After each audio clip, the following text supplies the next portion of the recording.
día. No es un truco de ningún dictador. Ángulo con Ruth del Salto. Nayib Bukele ha dado inicio simbólico en un acto transmitido en cadena nacional a la construcción de la primera fase del aeropuerto del Pacífico. Un ambicioso proyecto que se espera comience a operar en el año 2027 y que se pretende esté en la lista de las mejores terminales aéreas que sirven a toda América. Pero ha habido algunos reparos. Hay quienes están denunciando un grave impacto ambiental para materializar este proyecto. En Ángulo, el debate sobre el aeropuerto del Pacífico de El Salvador y que va a contar con una pista de aterrizaje, ha dicho Bukele, para atender vuelos de todo el continente americano. Bienvenidos.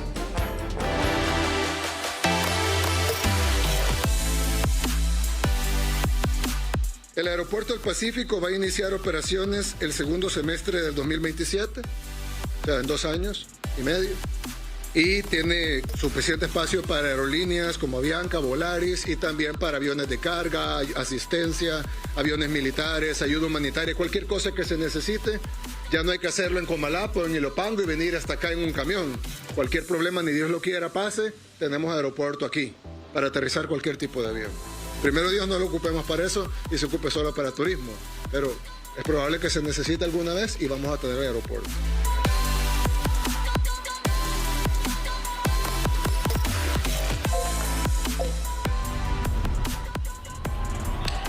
El presidente Bukele ha asegurado que el terreno donde se levantará el aeropuerto fue comprado y no se ha recurrido a la expropiación. Ha detallado que se negoció con los dueños de las propiedades para adquirir estos terrenos. Pero residentes de Condadillo y Volcancillo han denunciado tala de árboles, destrucción del río por el proyecto del aeropuerto del Pacífico. De esta manera lo han hecho saber a través de mensajes en redes sociales. Nos sentimos bien tristes, afectados por la construcción de este dicho aeropuerto acá en Condadillo. No solo una vez les dije yo a los de CEPA de que El Salvador no necesitaba otro aeropuerto, que solamente con uno que hubiera suficiente, pero no respondieron nada, no dijeron nada, y lo cual pues se llevó a cabo y lo cual ya se está trabajando en este aeropuerto. Lo que sentimos tanto nosotros es la deforestación que nos hicieron acá en el río, el propio nacimiento de agua que tenemos nosotros acá como comunidad. Se les atendió como dueños, se negoció con cada uno de ellos y fuimos hasta, en algunos casos, el gobierno 5 veces, en algunos casos, a buscar propiedades. ¿Le gusta esta? No, no mucho. Bueno, el siguiente día, ¿le gusta esta más o menos? Esta le gusta, mira, esta vale $15,000 más. Bueno, no importa, la vamos a poner. Y a cada uno los atendimos. Se les compraron hasta electrodomésticos y todo, a los ocupantes.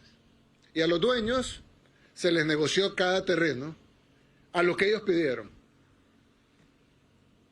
Por ahí la oposición sacó unas familias que decían que no les habían pagado, que no se había negociado con ellos. Yo pregunté qué había pasado y me dijeron, presidente, ellos le hicieron caso a la oposición, se fueron con la oposición, nosotros los estamos esperando. Yo le dije, bueno, llámenlos y díganles que vamos a arreglar con ellos como arreglamos con todos y que confíen. Y si no confían en nosotros, que le pregunten a sus vecinos que ya confiaron en nosotros y que están viviendo en los terrenos y en las casas que ellos eligieron.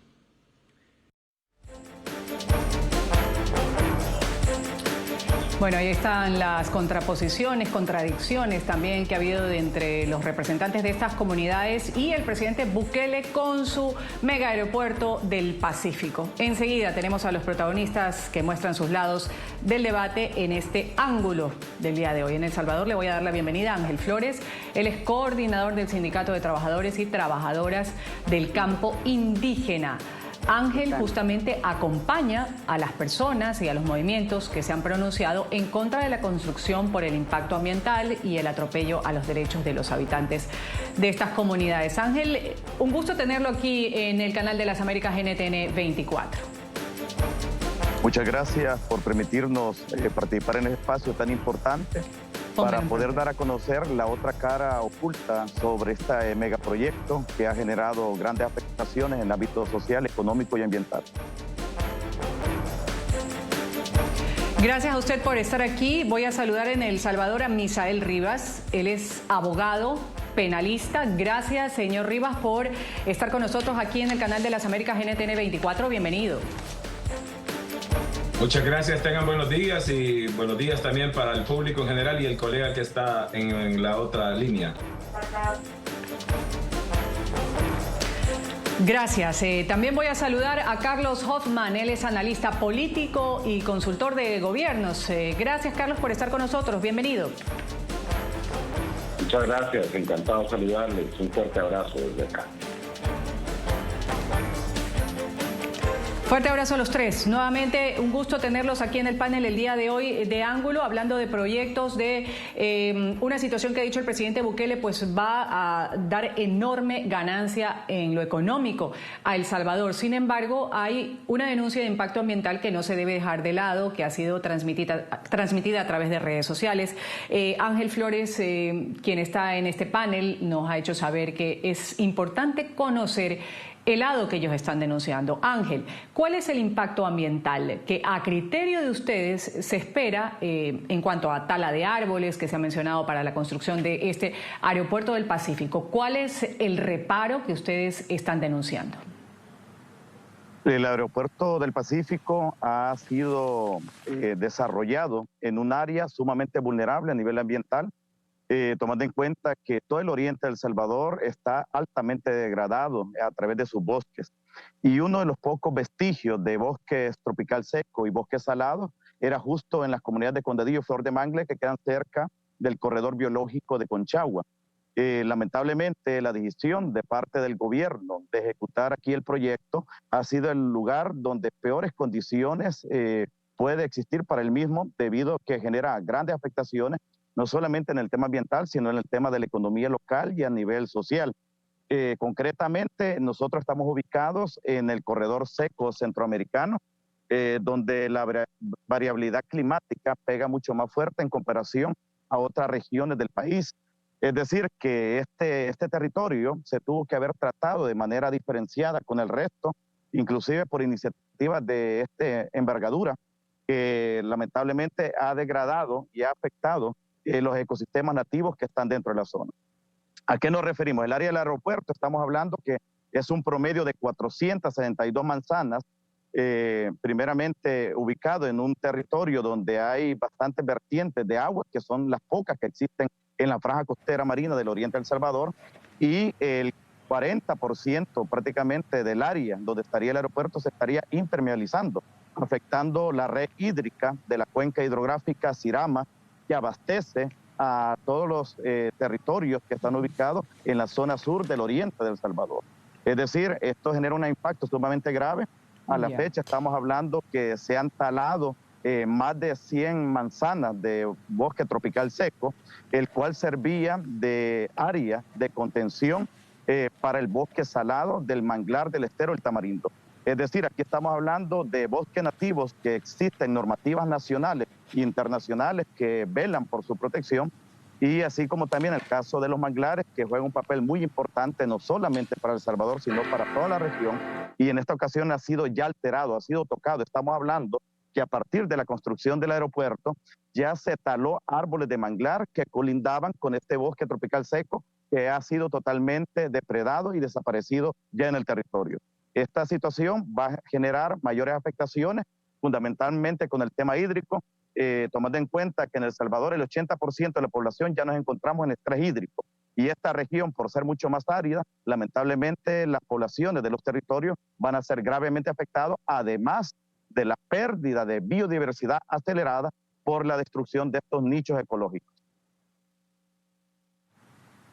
Ángel, vamos a quedarnos hasta ahí. Gracias por esta primera intervención. Ya usted ha dicho lo que está sucediendo con la tala de árboles. Voy a darle la palabra enseguida a Misael. Misael, ustedes del campo legal, cuando se empiezan a hacer este tipo de construcciones en estos terrenos, preguntar, ¿deben realizarse estudios, por ejemplo, de impacto ambiental que avalen la construcción de algún aeropuerto en la zona que haya sido seleccionada, en este caso, por el gobierno? ¿Y qué decir con respecto a lo que está afirmando Ángel, que pertenece a una de estas comunidades que se siente afectada por la construcción de este megaproyecto?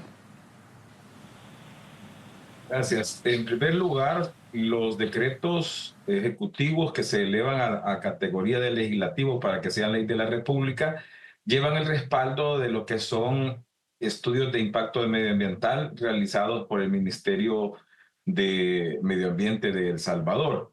Esto no es que yo trabaje con el gobierno ni que tenga algún interés, sino que me consta porque me ha tocado estar revisando de clientes construcciones no igual como el aeropuerto, pero es la misma normativa. Luego, siempre debe de recordarse las personas que para poder hacer un reclamo tiene que hacerse con la prueba necesaria para refutar lo que se está queriendo desvalidar. En este sentido, no es una apreciación la que se necesita en el país de parte de las ONGs que trabajan para el sistema de forestación, sino que deben de tener ellos sus propios estudios que debieron de haber propuesto o hecho cuando se andaba en la compra de los terrenos, porque esos terrenos se compraron bajo lo que es la libre adquisición, no fueron despropiados, no fueron quitados como con imperio de ley, sino que fueron comprados. Luego de eso, al estar haciendo observaciones de los dos tipos de manglares que se está haciendo, lo que es el bosque seco, debe de recordarse de que el estrés hídrico de nuestro país tiene ya más de 20 años de estar sufriendo, desde lo que era la guerra en El Salvador fratricida que tuvimos hasta los demás gobiernos que no han hecho nada, ni tampoco las ONGs no han caído absolutamente nada, no han hecho nada para lo que es la protección de los mantos acuíferos, recolección de lluvias, como se hace en Japón y en Asia en general, etcétera. Por lo tanto, me parece una manera no sustentable la oposición que se está haciendo, porque aquí lo que se hizo fue compra bajo ley, libre mercado, y el mejor punto para hacerlo fue ese, que es el que va a traer un gran beneficio para Oriente, incluso para Honduras. Bueno, incluso para Honduras, y la aspiración del presidente es que sea una gran terminal, incluso ampliándolo a todo el continente americano. Voy a darle la palabra en este momento a Carlos después de escuchar a Misael, a Ángel, hablando un poco de la legalidad, la regulación, la denuncia también. Preguntarle cuál es el criterio suyo. Aquí se habla de que ha habido un cumplimiento por parte del gobierno con todas estas regulaciones legales y ambientales al autorizar este proyecto del aeropuerto, pero hay comunidades que dicen no, esto no es así. ¿En qué punto nos quedamos, Carlos? ¿Cuál es su criterio? Bukele es un presidente que genera muchos resultados, es casi una máquina de generar resultados y acaba de mitigar, de hecho, factores que considerábamos imposibles para El Salvador como la seguridad. Ahora está enfocado en el dinamismo económico y está intentando impulsar un modelo económico bastante descentralizado. Esta área donde va a estar el aeropuerto, este nuevo aeropuerto del Pacífico, es bastante deprimida desde el punto de vista económico y básicamente lo que está generando son áreas de desarrollo fuera de los centros urbanos, lo cual es bastante interesante desde el punto de vista de la política pública. El punto está en cuál es el balance, porque genera satisfactores para sus nacionales y el tema de que ya no tengan una inseguridad de las más altas tasas del mundo es ya de hecho bastante plausible desde el punto de vista de los salvadoreños, incluso de los latinoamericanos. El punto es dónde está la balanza entre el empleo y el dinamismo económico o el impacto ecológico hasta cierto punto que pudiera mitigarse bajo otro tipo de temas. Yo creo que en la balanza obviamente sale ganando el tema de la opción económica, el dinamismo económico y la inversión estratégica que está realizando el presidente Bukele. Creo que queda bastante claro desde el punto de vista de la política pública las prioridades que se tienen y respecto a la eliminación de propios extraños, incluso de sus detractores, el tema de la innovación que le ha intentado meter un poco a El Salvador desde el punto de vista de generar esta situación un poco virtuosa de dinamismo económico en un país muy complicado desde el punto de vista financiero y económico, y que en este momento le entra el segundo gran problema que hay después de la seguridad. Yo creo que es importante desde el balance, digamos, de colocar en la balanza ambos factores, Evidentemente el tema económico es el que satisface a los salvadoreños, a la gran mayoría de salvadoreños, y es evidente también de que pues existe una prioridad de Estado.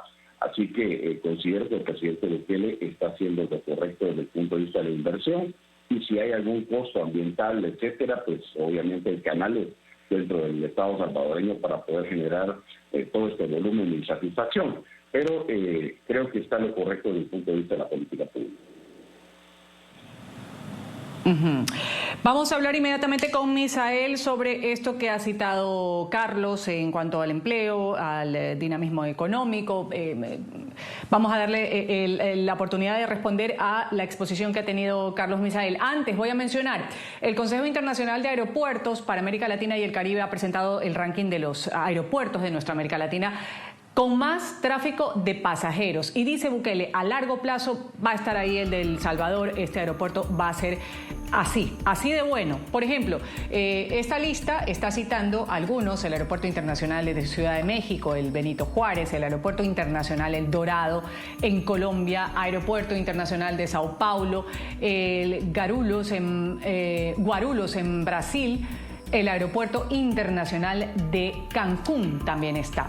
¿Cuáles son otros aeropuertos que están también con mucha afluencia de viajeros? El Aeropuerto Internacional Jorge Chávez en Perú, el Aeropuerto Internacional Arturo Merino Benítez en Chile, el Aeropuerto Internacional de Gonás en Brasil, el Aeropuerto Internacional de Tocumen en Panamá. Esto según la ASI para América Latina y el Caribe. Entonces, Misael, ¿cómo quedamos aquí cuando se dice, bueno, quizás hay una situación de empleo, de dinamismo económico que lo hace Bukele, lo logra, pero qué decir con respecto a todo lo que se está dando en este contexto, en esta primera fase? Ha hecho una inauguración que ha sido simbólica porque se ha puesto la primera piedra, y ahí pues con todos los gráficos, las redes sociales de la presidencia de El Salvador mostraban lo que podía ser este proyecto. Su tiempo de refutar lo que ha dicho Carlos. Adelante. Gracias. Estoy totalmente de acuerdo con Carlos. Está hablando de un dinamismo económico, de políticas públicas que van de la mano con la política de seguridad. Una de las principales persecuciones que se tiene en la política de seguridad es consolidarla para que el dinamismo económico y luego lo que es educación y salud puedan establecerse con fortaleza en cada una de las regiones. Acá no solamente va a dar el trabajo actual que se tiene al construir, sino que el trabajo y el dinamismo económico que va a hacer a futuro. Por ejemplo, en las cosas sencillas vamos a tener que ver que Honduras se va a ver beneficiado con todos los hondureños que visitan por el lado sur de la República Hondureña. Va a quedarles más fácil aterrizar en La Unión que en Tegucigalpa o que en otra parte de Honduras. Por lo tanto, son ahorros. Pero aquí sobre todo va a ir de la mano conectado con el dinamismo turístico que se tiene con los dos proyectos Surf City 1 y Surf City 2, que es de Oriente. Esto está bien pensado porque al tener nosotros, por ejemplo, las playas y las montañas, todo a la distancia de una pedrada, estaremos atrayendo más gente que pueda venir a invertir en el país. Ningún inversionista puede llegar a un país si no tiene la agilidad financiera, la actividad económica, principalmente aunado a la seguridad. Por lo tanto, cuando estamos viendo el estudio que se tuvo que haber hecho y que por eso tardó varios años el presidente en empezar este proyecto, acordémonos los salvadoreños, no es justo estar diciendo de que esto se lo sacó de la manga porque él lo prometió en la primera vez que entró de presidente en el 2019. Quiere decir que antes de esto ha tenido 4 años, 8 meses para poner en contexto todo el trabajo que se estaba haciendo. Y esto es lo que le dio la oportunidad a cualquiera de presentar estudios y decirle, mire, presidente, en esta zona no lo haga por esto y esto y esto. No solamente venir a decir, ahorita no nos conviene. No, siempre hay un precepto en derecho que dice la doctrina, el bien común sobre el bien privado. Y eso no lo debemos de perder de vista. Por lo tanto, creo de que efectivamente el boom no es para los que estamos ahorita entre los 50 y 60 años. El boom económico positivo es para nuestros hijos y principalmente nuestros nietos. Claro. Ahora, yo quiero preguntarle a Ángel, después de lo que usted ha escuchado, Ángel, tanto a Carlos como a Misael, preguntarle si se están tomando en cuenta las protestas, las preocupaciones que ustedes están manifestando de las comunidades locales respecto a la tala, a la construcción del aeropuerto. Y lo que dice Misael era algo que ya se conocía, por ejemplo, desde el año 2019, esta promesa de campaña del presidente de El Salvador en este primer periodo. No sé si desde entonces estaba establecido cuáles eran los terrenos que iban a ocupar, pero la primera inquietud es, ¿se está tomando en consideración lo que ustedes están protestando, sí o no? Primeramente, quizás en un mundo idílico, donde no hay conflictos de intereses, creo que lo que han mencionado los anteriores participantes es correcto. Pero en un mundo real, como el que está viviendo El Salvador, donde hay conflictos de intereses entre los sectores populares, la clase trabajadora y los sectores empresariales, acobijados por el gobierno, no es así. En ese sentido, quizás primero mencionar con el tema de esa proyección, que creo que en cierta manera es entendible que personas del extranjero, así como gobiernos, tengan una imagen equivocada de El Salvador, porque este gobierno, el gobierno inconstitucional de Bukele, es un gobierno de la imagen, es decir, invierte mucho en el tema de propaganda desde el aparato del Estado, lo cual financia recortando a salud, educación, entre otros derechos fundamentales de la población. Entonces no nos extrañaría que exista esa versión o existan personas pagadas para poder favorecer esa falsa narrativa. Pues en ese sentido, en primer lugar, yo creo que algo que ha caracterizado el gobierno al momento de ejecutar el proyecto es que trabajó a través de engaños. Primeramente, se acerca a las comunidades a través de CEPA, que es la autónoma, que ve el tema de los puertos y aeropuertos, y se le hace una serie de promesas a la población que al final no se cumplió. Entre ellos el tema de un pago justo por sus tierras, y el otro tema también, la realización de programas para la reactivación económica de las familias afectadas, porque son familias claramente de producción agrícola campesina, en un territorio privilegiado, porque aquí se producía tanto en época seca como en época de invierno. En El Salvador son pocos los lugares, más en el oriente del Salvador, donde existe esa característica que generaba un gran beneficio hacia las economías locales. Ese es por un lado. Y el otro tema también hay que entender que además del engaño que llegó a realizar este gobierno, también hay un proceso de intimidación. Es decir, donde a la gente se le amenazó de que si no accedía, es decir, las personas aceptaron bajo coacción lo que es la compra de sus tierras, de manera que el valor que se les ha pagado por ellas no compensa. Por ejemplo, cuando se da el anuncio del aeropuerto, pero también quisiera mencionar sobre el aspecto del aeropuerto, no es algo nuevo. Bukele simplemente está reciclando viejas iniciativas que no se habían podido hacer porque es un gobierno con un discurso populista, con apoyo popular, a pesar de que hace medidas económicas antipopulares, y esto está generando una erosión en su respaldo desde los sectores populares. Entonces también eso de mentirlo en ese sentido, porque no es un gobierno que tenga una solidez, va en deterioro. Eso. Pero lo que quería mencionar con relación a eso es sobre de que a las poblaciones no se les escuchó en ningún momento, sino que se les atemorizó para que no pudieran hacerlo. Y aquí encontramos una contradicción también, porque esto bajo el ¿Cómo se les desarrollo... atemorizó? ¿Cómo se les atemorizó?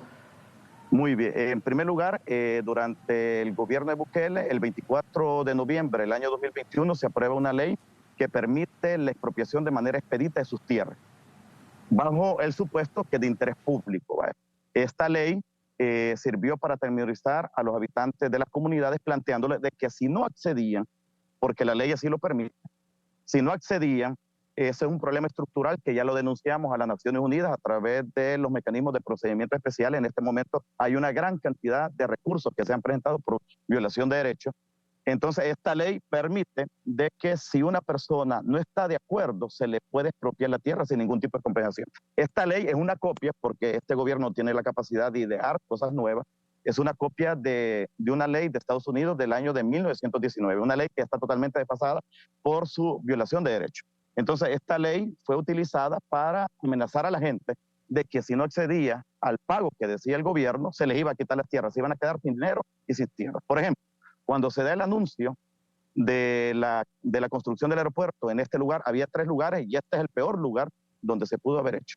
Entonces, se incrementó el valor de la tierra. Por ejemplo, en el territorio, una manzana valía de $3,000 a $4,000. Con el anuncio pasó a valer de $24,000 hasta la semana pasada que tuvimos el caso donde hubieron propiedades que se vendieron a $60,000 por manzana. Hubo una elevación muy fuerte. Y el gobierno pagó entre $6,000 y $8,000 por manzana. ¿Qué ha ocurrido? Que varias personas que recibieron el pago hoy están en condiciones de calle porque no pueden acceder a tierra en igual cantidad e igual calidad.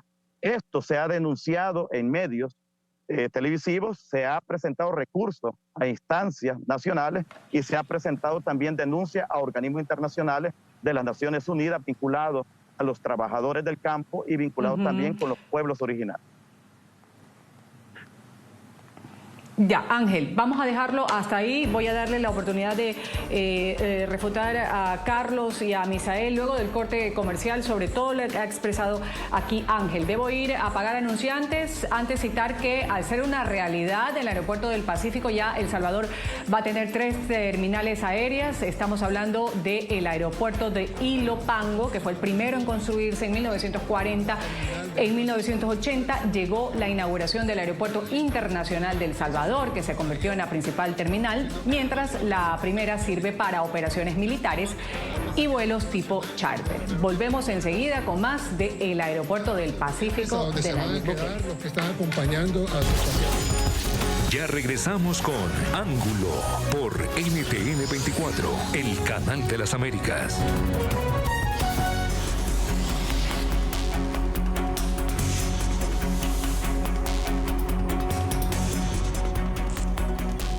Vamos a hablar un poco sobre el impacto económico del Aeropuerto del Pacífico. Según los cálculos del presidente Nayib Bukele, cada pasajero extranjero genera $1,000 en impacto económico, por lo cual se espera contar con $5,000 millones de impacto económico anual cuando el proyecto esté totalmente finalizado, es decir, ya en su fase 3 incluso.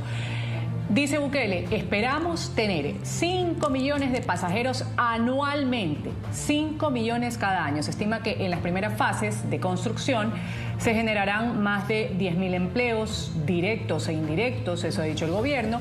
En 10 años se prevé generar 50,000 empleos en 10 años que representan el 1.5% del Producto Interno Bruto, el PIB de El Salvador. Ahí hablando un poco del dinamismo económico que ya mencionábamos en el primer bloque también aquí con mis invitados. Tiempo de darle la palabra enseguida a Misael Rivas a propósito de lo que estaba afirmando hace un momento Ángel, las medidas de control, de supervisión que se debían implementar o se deberán implementar durante la construcción del aeropuerto para asegurar este cumplimiento de las normas ambientales que son puestas en tela de duda por parte de ciertas comunidades. Adelante, Misael, y luego continúo con el criterio de Carlos. Correcto. Esta ley que dice que se fue aprobada en el 2021 fue aprobada con 67 votos, de los 84 permitidos. Es decir, había una cantidad de diputados más representativa de diferentes partidos políticos que en la actualidad. Por lo tanto, tuvieron su oportunidad. La otra es que debo de acotar que esa ley no es simplemente la bota del gobierno, sino que hay un proceso en el cual incluso se puede permitir que la persona presente lo que son acreedores afectados, etcétera, demostrando por qué razón no se debe de expropiar el lugar. Y aparte de eso, dice que se deberá de pagar una cantidad de dinero justa, que es lo que se llama como justiprecio, se conoce en derecho. ¿Por qué traigo esto a colación? Porque se tuvo la oportunidad desde que se aprobó en el 2021 la nueva ley sobre la que estaba aprobado del año 59. Debemos de entender de que esa ley lo que ha venido es a regular una situación que estaba en el limbo, con una legislación ya desfasada. Por lo tanto, al haber hecho esto, se tuvo toda la oportunidad. No es cierto, con todo respeto, no es cierto de que solamente se quita, sino que se hace una valoración y se tiene que advertir a terceros interesados en qué es lo que va a pasar con ese lugar.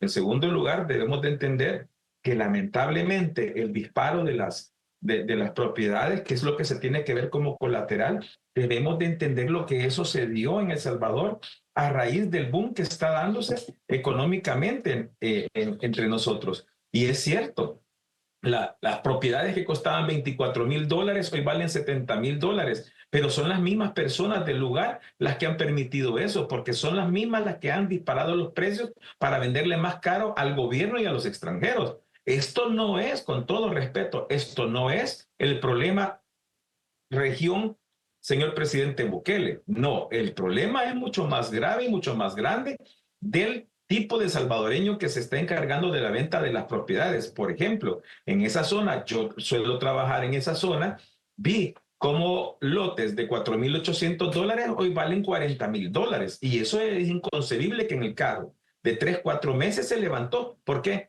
Porque viene el boom importante económico de El Salvador con ese aeropuerto. Ahí es donde tenemos que ver. Es que estar viendo el problema circunscrito solamente a una zona y una persona, eso no es correcto. Hay que verlo en el conjunto de todas las problemáticas que ha causado y también los beneficios.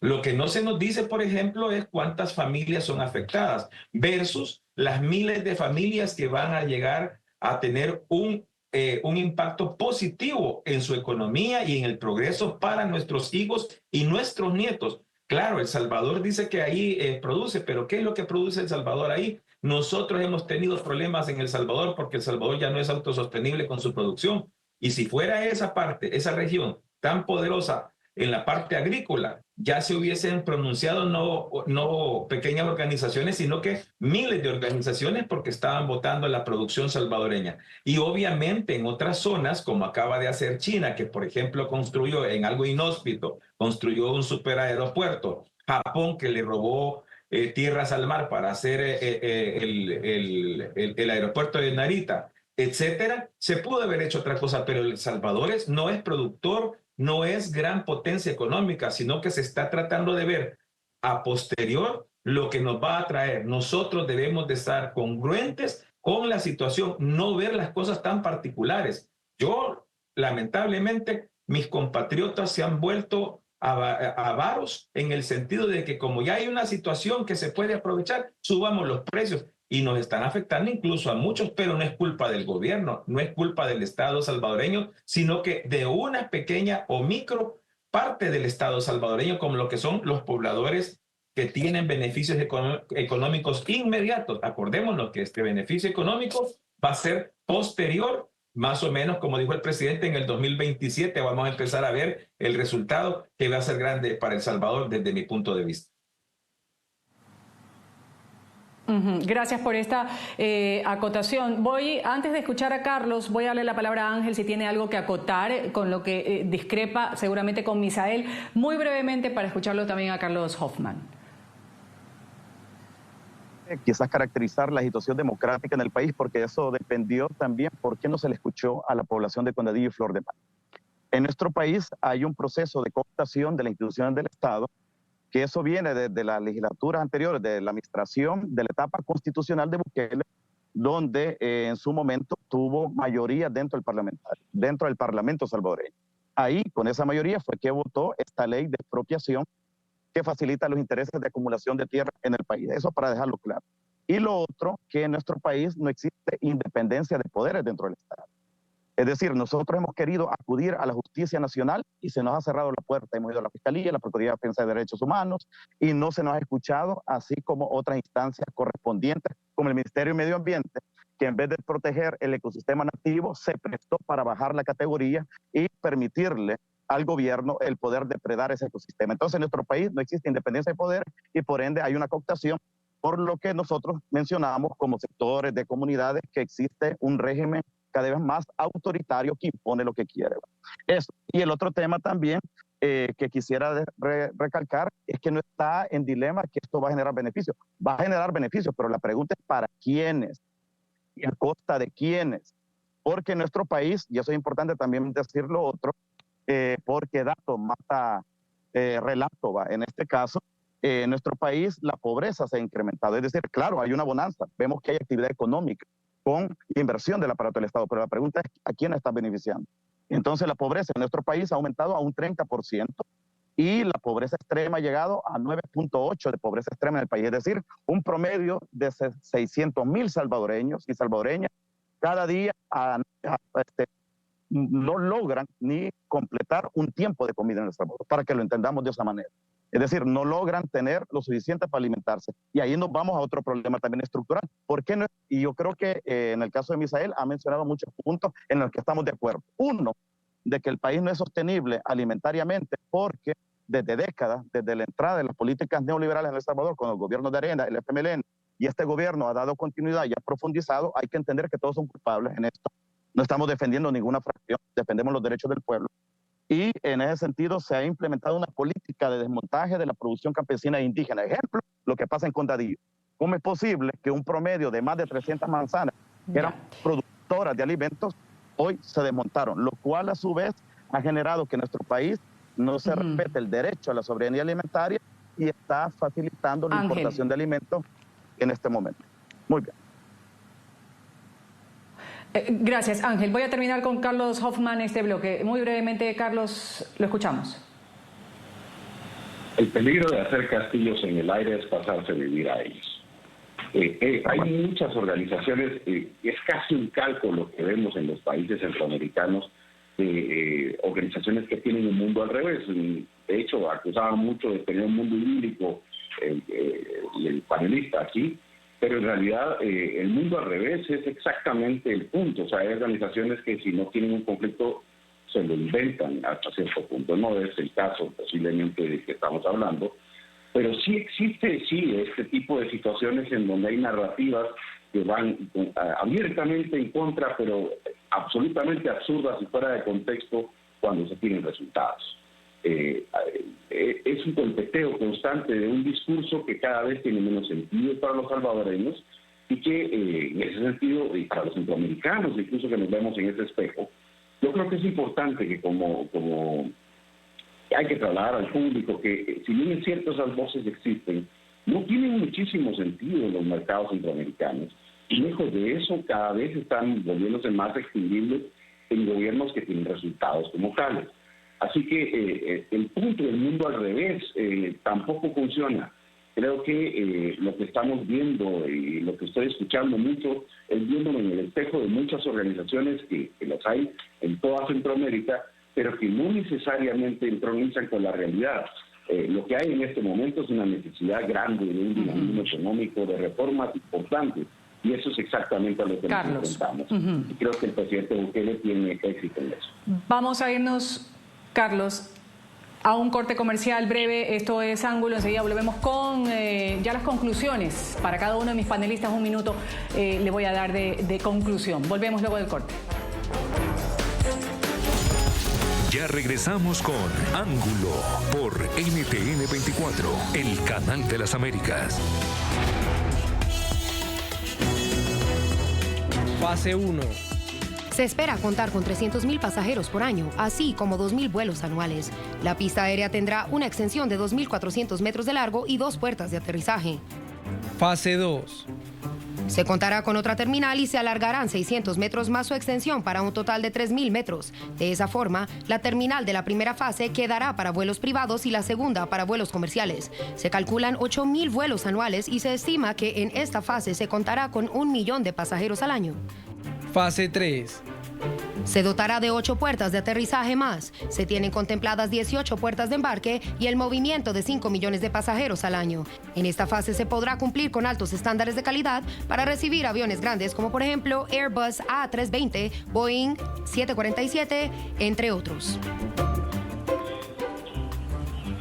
Bueno, ahí están las 3 fases de lo que será el aeropuerto del Pacífico. Vamos a tener ya el tiempo de las conclusiones en Ángulo. Voy a darle un minuto a cada uno de mis panelistas que me han acompañado el día de hoy con distintos puntos de vista con respecto a al aeropuerto del Pacífico. Ángel Flores, voy a empezar con usted para luego escuchar a Misael. Y Carlos, un minuto de conclusión. Adelante. Muy bien. La situación del país es sumamente preocupante porque ya vimos que se está impulsando estas iniciativas económicas que repercuten en las condiciones de vida de la población. Se están destruyendo formas y fuentes de empleo a la población, lo cual va a generar mucho más pobreza. Lamentablemente las instancias nacionales se han agotado, por lo cual vamos a acudir a instancias internacionales para hacer valer los derechos. Nosotros somos una organización de base de trabajadores del campo indígena. No pertenecemos a ninguna ONG, o otro tipo de institución, sino que defendemos claramente estos intereses. Así que hacemos llamado también a la comunidad internacional a que conozcan esta realidad y no solamente la versión oficial. Muchas gracias. Gracias a usted. No se vaya, quédese con nosotros. Misael Rivas, lo escuchamos, su conclusión también en un minuto. Muchas gracias. La situación que tenemos en El Salvador es un progreso a futuro que nos va a traer beneficio a todos. Lamentablemente se vio esto como un sueño y que no se estaba cumpliendo. Ahí quizá el por qué las personas y las organizaciones no se prepararon haciendo las oposiciones que la ley de expropiación de El Salvador le permite. Por lo tanto, yo creo de que ahora que ya la oportunidad se fue y que se empezó la construcción, es de retomar y empezar a irse con lo que es el norte que nos está indicando el Estado por medio del gobierno para apoyarlo. De lo contrario, pasaríamos a ser malos salvadoreños porque cuando se nos pasó la oportunidad no lo hicimos, sino que lo queremos ejecutar ahora. ¿Qué tenemos que hacer? Es acompañar todo lo bueno y con tiempo, basados en la ley, hacer refutaciones pertinentes, pero no fuera del ámbito legal. Y ahora nos toca unirnos y hacer acompañamiento. Muchas gracias. Gracias también, Carlos Hoffman, analista político y consultor de gobierno. Escuchamos su conclusión. 4 millones de personas ya visitan El Salvador anualmente. Esto es ya el país centroamericano más exitoso desde el punto de vista turístico, lo cual no sucedía en ninguna historia de El Salvador pasada, solo en la historia reciente. De hecho, ya es el segundo país del mundo que más crece en ese rubro en este momento. Con ese aeropuerto y con otro tipo de infraestructura estratégica que el presidente Bukele está haciendo, está cambiando la realidad económica de los salvadoreños por completo. Así que me parece que debemos llamar un poco a la cordura sobre qué es importante y dónde está efectivamente el peso de la balanza, porque creo que en realidad están exportando un modelo válido en donde los países latinoamericanos nos estamos viendo en el espejo sobre la necesidad que hay de irse hacia adelante. Hay muchas cuestiones que todavía hay por discutir y muchas situaciones que posiblemente no nos pongamos de acuerdo, pero innegablemente el presidente Bukele ha hecho y ha transformado El Salvador en prácticamente 2 periodos presidenciales, y esto lo que ha producido es simple y sencillamente el éxito, no solo electoral, sino de hecho un modelo que se exporta al resto de América Latina. Corte comercial, esto es Ángulo, volvemos enseguida. Ya regresamos con Ángulo por NTN 24, el canal de las Américas.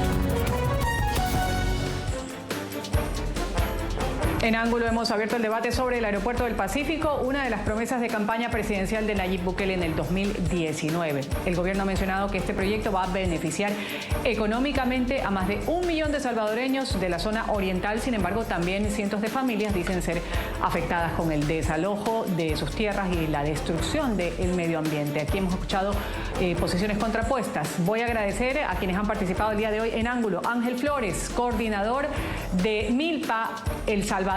Ángel está acompañando a las personas o movimientos que se han pronunciado justamente en contra de la construcción por el impacto ambiental y lo que denominan como atropello a los derechos de los habitantes de dichas comunidades. Gracias, Ángel, por haber estado con nosotros. Muchas gracias. Igual estamos desde aquí, desde el territorio. Esta es una de las parcelas que va a ser depredada y destruida por el tema del aeropuerto. Pertenece a don Elmer Martínez, quien ha sido una persona que no se le ha compensado su tierra. Así que estamos hablando desde los territorios para que se dé a conocer nuestra realidad. Muchas gracias también al criterio de Misael Rivas, abogado penalista. Hasta una nueva oportunidad, Misael. Muchas gracias, que Dios los bendiga y que sobre todo siempre esté este tipo de programas para poder saber acerca de la realidad de Latinoamérica.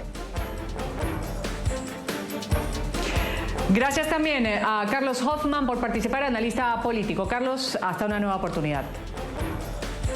Muchísimas gracias por la oportunidad y de hecho pues, ha sido un intercambio. Felicito al intercambio y la altura que hemos tenido. Muchas gracias. De verdad, un abrazo fraternal. Gracias a los tres por participar. Me despido, soy Ruth del Salto. Ustedes sigan con la señal del canal de las Américas NTN 24.